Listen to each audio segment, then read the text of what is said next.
menstruation. So menstruation is only shedding of the lining of the uterus when a pregnancy doesn't take place.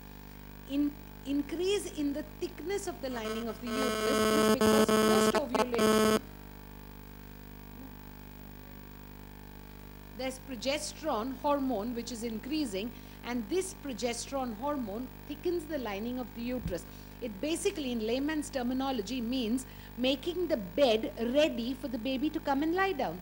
So implantation to take place, that's all that there is. And what gets shed out is that lining which is getting shed from no ovulation, from no pregnancy.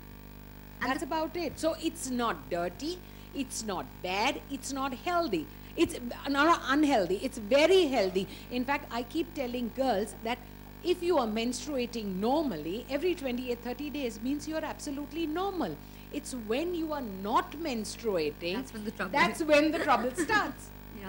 So do your patients, because you have urban patients, you have patients from Bombay, and do they already know all this? Are they well aware? Are they in fact open to talk about it? Or I will divide them into two groups. There'd be that younger class of patients, or that younger lot of girls who have very easy access to the net. They are all very well informed.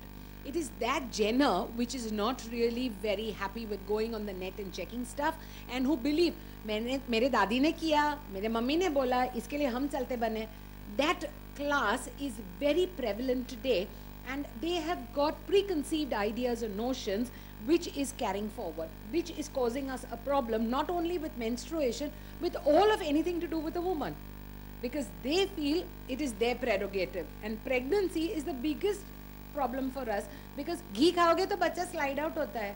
Now you give me scientific evidence or some reasoning, how can ghee be excreted in the vagina? No way. We just, you shed light on the conversation we were having earlier over coffee before we met, before we all reached here. We were sitting and having a cup of coffee waiting for everybody to arrive.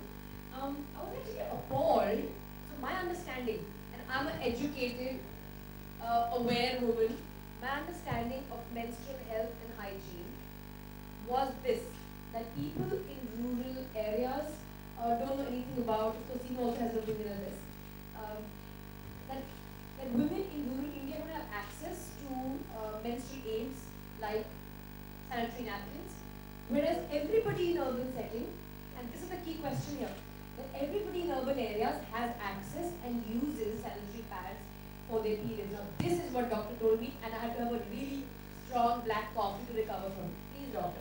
I can guarantee you we have a very big class or a large number of people who will use non-hygienic methods or unhygienic methods, like using a cloth but repeatedly using the same thing without being able to clean it properly. See, using a cloth is not wrong. Please don't get me wrong that I'm promoting use of a sanitary pad. That lower class of society, if it has to use a cloth, she's more than welcome to do it. But she has to wash it regularly, change it every 4 to 6 hours, dry it in the sun, which is extremely important. But menstruation is taboo. It is not something that she can do. So that is a dirty piece of cloth. She's not allowed to dry it or expose it to sun. She can't iron it with a hot iron. So how does she get rid of bacteria and fungi from it?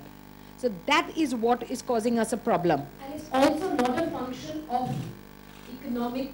Not at all, not at all. I mean, there are sanitary pads which are available, which are relatively very, very cheap.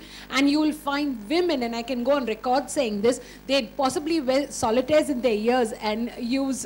We all need to play a role in doing that. But do you guys also have classes like... Yes, we do. Yeah. We do it in grade 4 before girls start menstruating. Okay. So that there's, and we do so is it like a sex education class? Or yeah, is it is. It's a sex education class, awareness of... we call it chupi todo, good touch, bad touch, because a lot of boys and girls don't know good touch, bad touch. In fact, I was looking at something today which said the statistics are 1 out of every 6 boys is sexually molested in some form or the other, and 1 out of every 4 girls. And so you can imagine, and in urban, rural, both.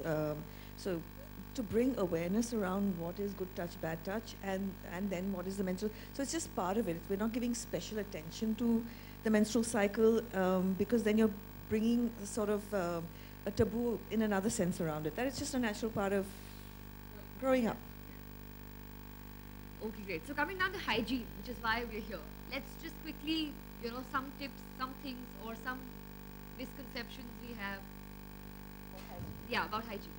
Okay. What can we do? How do we educate people? Yeah. So my team has worked on creating focused attention on promoting hygiene, regardless of what people